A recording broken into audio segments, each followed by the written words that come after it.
여호와여, 주는 나의 하나님이시라. 내가 주를 높이고 주의 이름을 찬송하오리니 주는 기사를 애적에 정하신 뜻대로 성실함과 진실함으로 행하셨음이라.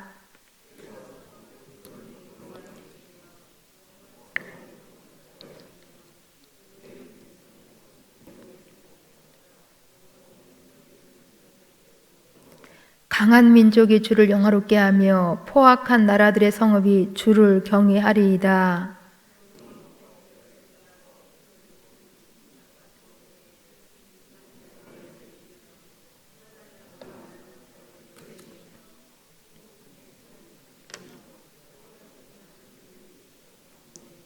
마른 땅에 폭양을 제함같이 주께서 이방인의 소란을 그치게 하시며 폭양을 구름으로 가림같이 포악한 자의 노래를 낮추시리이다.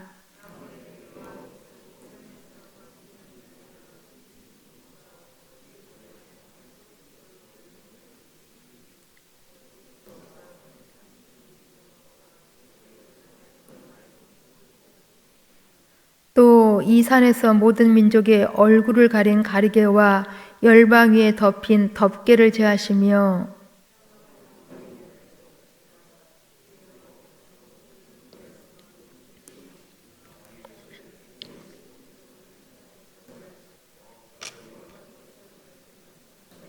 그날에 말하기를 이는 우리 하나님이시라. 우리가 그를 기다렸으니 그가 우리를 구원하시리로다. 이는 여호와시라. 우리가 그를 기다렸으니 우리는 그의 구원을 기뻐하며 즐거워하리라 할 것이며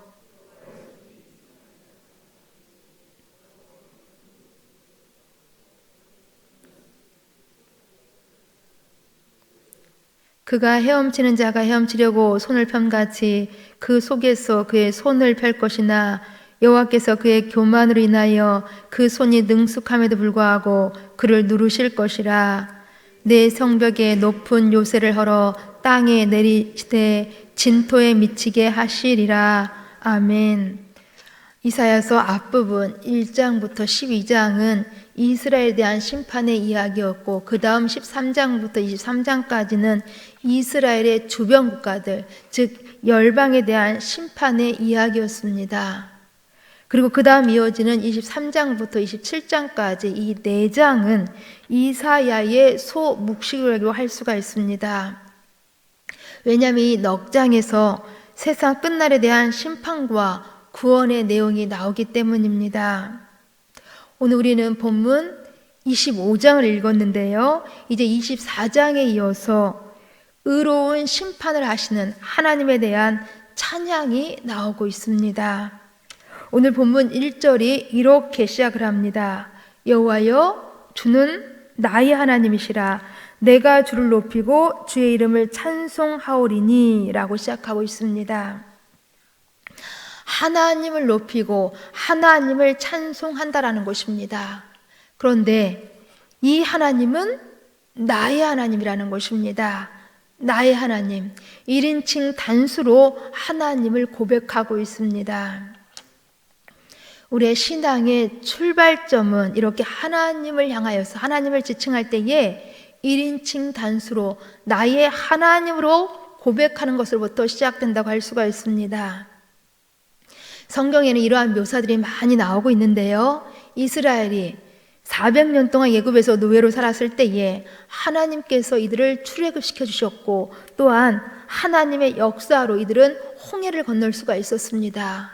이때에 이스라엘 백성들이 이 하나님을 향하여서 어떻게 노래하였습니까? 이렇게 노래합니다. 내가 여호와를 찬송하오리니 그는 높고 영화로우시며 말과 그탄 자를 바다에 던지셨음이로다. 여호와는 나의 힘이시여 노래시며 그는 나의 하나님이시니 내가 그를 높이리로다. 아멘. 다윗도 하나님을 이렇게 나의 하나님으로 1인칭으로 고백하고 있습니다. 여호와는 나의 반석이시요 나의 요새시요 나를 건지시는 하나님이시요 나의 하나님이시요 나의 산성이시로다. 또한 신학에 넘어와도 도마도 부활하신 예수님 앞에서 예수님을 향해서 이렇게 고백한 적이 있습니다. 나의 주님이시요 나의 하나님이십니다. 여기 나의 주님이시도라는 말은 주님이 나의 주인으로 나는 그 주님의 종입니다 라는 고백인 것입니다. 더 나아가서 주님이 나의 하나님이십니다 라는 고백은 하나님이 나를 창조하시고 하나님이 나를 인도하신 분으로 나는 하나님의 피조물입니다 라는 고백인 것입니다. 그러니 주님이 나를 만드셨기에 주님이 나를 나보다도 더 잘 아시고 나보다도 내 삶을 인도하는 것보다 하나님이 내 삶을 인도하실 수 있는 그러한 특별한 분입니다 라는 고백이 바로 이 나의 하나님입니다 라는 그러한 고백이라는 것입니다. 이처럼 우리의 신앙생활은 하나님을 향한 이와 같은 바른 고백, 나의 하나님으로 고백되어질 때에 우리는 하나님을 향한 바른 예배를 드릴 수가 있는 것이며 하나님을 향한 온전한 헌신과 온전한 순종을 할 수가 있을 줄 압니다. 이사야 선지자는 이제 앞장에 나오는 많은 이제 하나님의 심판의 말씀에도 불구하고 하나님을 높이고 하나님을 찬송한다고 말하고 있습니다. 왜 그렇습니까? 왜 하나님을 높이고 왜 하나님을 찬송하는 것입니까? 여기에는 분명한 이유가 있습니다. 그것은 1절 말씀 보시면 하나님이 기사를 행하셨기 때문입니다. 그것도 하나님이 기사를 행하셨는데 예, 성실과 진실함으로 행하셨기 때문입니다. 즉 이사야 선지자는 이제 자기 조국의 이제 지난 역사를 되돌아볼 때에 그 역사 속에 있었던 많은 기적 같은 일들이 생각이 났는데에 모두가 하나님께서 행하셨던 하나님의 성실하시고 진실하신 하나님의 기사, 하나님의 역사였다라는 것들을 보게 되어졌습니다. 즉 하나님께서는 아브라함에게 약속을 주셨는데 그 약속이 수백 년이 지났음에도 불구하고 하나님께서는 잊지 아니하시고 그 약속을 신실하게 행해 오셨다라는 것입니다. 이스라엘이 애굽에서 고통 가운데서 부르짖을 때에 하나님께서 들으시고 재앙을 내리셔서 바로의 마음을 돌이키게 하셨습니다. 그리고 홍해를 가르시고 건너게 하셨습니다. 광야에서 구름기둥과 불기둥으로 인도하셨습니다. 또한 가나안 땅에서도 많은 전쟁에서 승리케 하셨고 사자들을 세우셨고 또한 많은 왕들을 하나님께서 세워주셨습니다. 이 모두가 하나님께서 행하신 기사, 하나님께서 행하신 역사였다라는 것입니다. 이런 하나님께서 행하신 기사들을 생각할 때에 이사야 선지자는 구체적으로 하나님을 향하여서 찬양하고 하나님을 향하여서 높이지 않을 수가 없었던 것입니다. 그렇다고 한다면 하나님께서 행하신 그 구체적인 그 기사가 무엇이었는지 우리는 오늘 본문 말씀 속에서 세 가지로만 찾아보고자 합니다. 이 가운데에 우리의 교훈을 좀 삼고자 합니다. 첫 번째, 하나님께서는 적대자들을 물리쳐 주시고 이기게 하셨다라는 것입니다. 2절에서 이렇게 말씀해 주시고 있습니다. 우리 본문 2절을 함께 읽습니다. 주께서 성읍을 돌무더기로 만드시며 견고한 성읍을 황폐하게 하시며 외인의 공성을 성읍이 되지 못하게 하사 영원히 건설되지 못하게 하셨으므로. 아멘. 성읍을 돌무더기 되게 하시고 견고한 성읍을 황폐하게 하시고 외인의 공성을 영원히 건설되지 못하게 하신 그 주체가 누구였냐면 바로 주 하나님이시라는 것입니다. 여기 성읍, 견고한 성읍, 외인의 공성은 모두 이스라엘을 대적했던 그와 같은 적의 성읍들이었습니다. 이 적의 성읍들을 하나님께서 물리치시고 하나님께서 이기게 하셨다라는 것입니다. 결코 이스라엘 백성들이 군사력이 강해서 이 적들을 물리친 것이 아니라는 것입니다. 이스라엘이 경제력이 부강했기 때문에 이러한 주변 국가들을 꼼짝 못하게 하고 승리한 것이 아니라는 것입니다. 이스라엘은 매우 약했고 이스라엘은 군사력도 없었고 경제력도 부족했지만은 하나님이 이기게 하셔서 이스라엘은 승리할 수 있었다라는 것입니다. 우리는 어떻습니까? 물론 지금도 우리가 많이 연약하여서 온전하지는 못하지만 그래도 이 정도나마 믿음을 갖고 이만한 생활을 우리 할 수 있는 것, 우리가 아침 일찍부터 저녁 늦게까지 힘쓰고 애써서 많이 수고해서 그런 것입니까? 우리가 의지가 강해서, 우리가 말씀 안에서 우리가 그래도 신앙에서 살아보려고 우리 스스로가 노력했기 때문입니까? 결코 아니라는 것입니다. 우리 하나님께서 우리 가운데 기사를 행하셨기 때문에 우리를 돌보사 우리 속에서 엉뚱한 길로 빠지지 않도록 우리의 적들을 막아주셨기 때문입니다. 그러게 우리가 지금 아무리 자신이 크고 강하다 할지라도 우리는 결코 교만할 수가 없는 것입니다.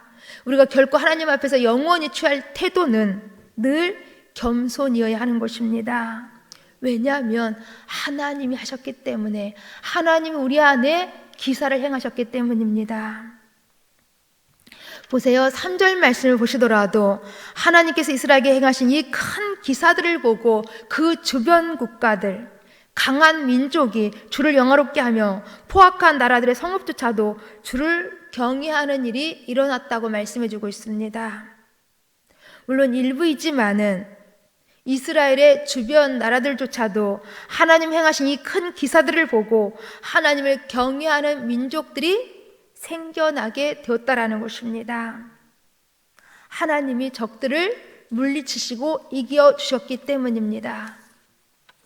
두 번째, 하나님께서 행하신 기적이 무엇인지, 그 기사가 무엇인지, 바로 가난한 자에게 하나님께서 요새가 되어주셨습니다. 우리 4절 말씀을 함께 있습니다. 본문 4절, 주는 포악자의 기세가 성벽을 치는 폭풍과 같을 때에 빈궁한 자의 요새이시며 환난당한 가난한 자의 요새이시며 폭풍 중에 피난처시며 폭양을 피하는 그늘이 되셨사오니. 아멘.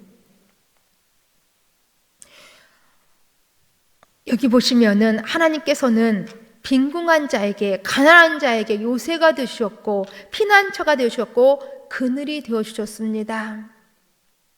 여기 빈궁한 자, 여기 가난한 자는 누구입니까? 바로 폭풍과 환난과 폭양으로 많은 어려움이 있었을 때에 그럼에도 불구하고 하나님을 의뢰하고 하나님께 나오는 경건한 믿음의 사람들이었습니다. 그리고 여기 폭풍, 환난, 폭양들은 바로 우리 신앙인들을 넘어뜨리기 위해서 찾아오는 불청객들이라고 할 수가 있습니다. 우리 가운데 이러한 불청객들이 때로는 경제적인 문제로 찾아오고 건강의 문제로도 찾아오고 관계의 문제로도 찾아오기도 합니다. 그런데 이러한 문제가 찾아오면 우리는 참 많이 힘들고 어렵습니다. 그러나 분명한 것은 이러한 중에서도 하나님께서는 우리 가운데 요새가 되어주시고 피난처가 되어주시고 그늘이 되어주신다라는 것입니다. 우리 다윗 왕을 볼 때에 사울이라는 폭풍과 같은 그러한 관계의 문제가 있었습니다. 또한 자기 왕의 자리를 빼앗으려고 하는 압살롬이라는 환난이 있었습니다. 이러한 때에 그럼에도 계속 다윗이 하나님을 의지할 때에 하나님께서는 다윗에게 요새가 되어주셨고 피난처가 되어주셨습니다. 그러기에 다윗이 고백한 것이 이것입니다. 여호와는 나의 반석이시요 여호와는 나의 요새시요 나를 건지시는 자시요 나의 하나님이십니다. 내가 내 원수들에게서 구원을 얻었습니다 라고 고백합니다. 더 나아가서 세 번째, 하나님께서 행하신 기사는 최고의 잔치를 베풀어 주실 것이라는 것입니다. 우리 6절 말씀도 함께 있습니다. 6절, 만군의 여호와께서 이 산에서 만민을 위하여 기름진 것과 오래 저장하였던 포도주로 연회를 베푸시리니 곧 골수가 가득한 기름진 것과 오래 저장하였던 맑은 포도주로 하실 것이며. 아멘. 하나님께서 여기 이 산에서 만민을 위해서 연회를 베푸실 것을 말씀하고 있습니다. 여기 이 산은 새 예루살렘을 가리킵니다. 여기에 연회, 잔치를 배설하는 데에 여기 잔치에 배설내는 음식은 기름진 음식, 최상의 포도주로 하실 것임을 말씀하고 있습니다. 곧 이 잔치를 최고의 잔치로 만들어 주시는 데에 이 잔치는 가장 즐겁고 성대한 잔치가 되게 하실 것이라는 것입니다. 그리고 더욱 중요한 것은 이 잔치에 베풀어질 하나님의 은혜가 있는 데에 7절, 8절이 이 사실을 이렇게 증언해주고 있습니다. 7절, 8절 말씀을 제가 읽어드립니다. 또 이 산에서 모든 민족의 얼굴을 가린 가리개와 열방 위에 덮인 덮개를 제하시며 사망을 영원히 멸하실 것이라. 주 여호와께서 모든 얼굴에서 눈물을 씻기시며 자기 백성의 수치를 온 천하에서 제하시리라. 여호와께서 이같이 말씀하셨느니라. 아멘. 여기 보시면 가리개와 덮개를 제하실 것을 말씀하고 있습니다.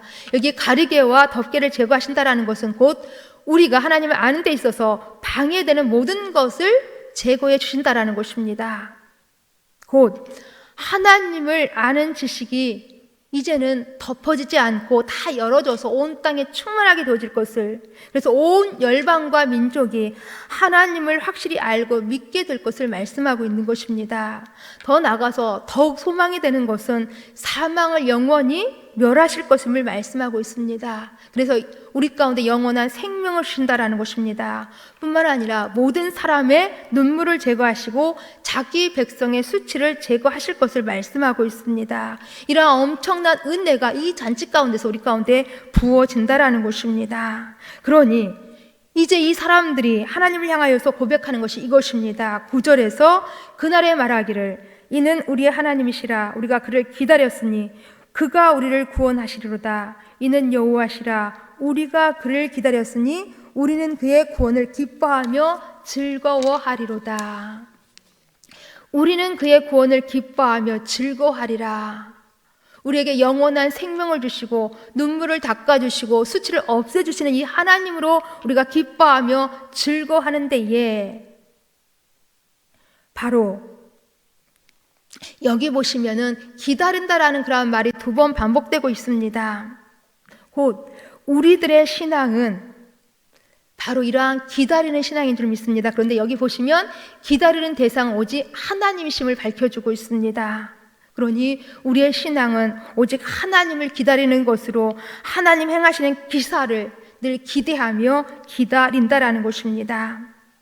이 하나님 행하시는 그 기사로 늘 기뻐하며 즐거워할 것을 말씀하고 있는 것입니다.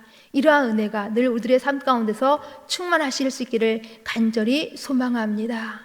기도하십니다. 하나님 감사함을 드립니다.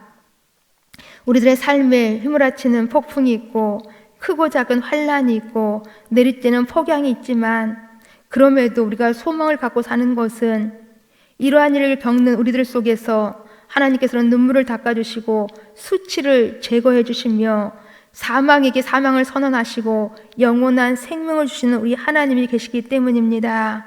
하나님, 이 하나님이 우리의 삶에 행하실 그 기사를 늘 기억하면서 또 앞으로 우리에게 행하실 그 기사를 늘 기대하면서 우리 늘 하나님을 높이고 하나님을 찬양하는 우리의 모든 범사가 되어줄 수 있도록 도와주시옵소서.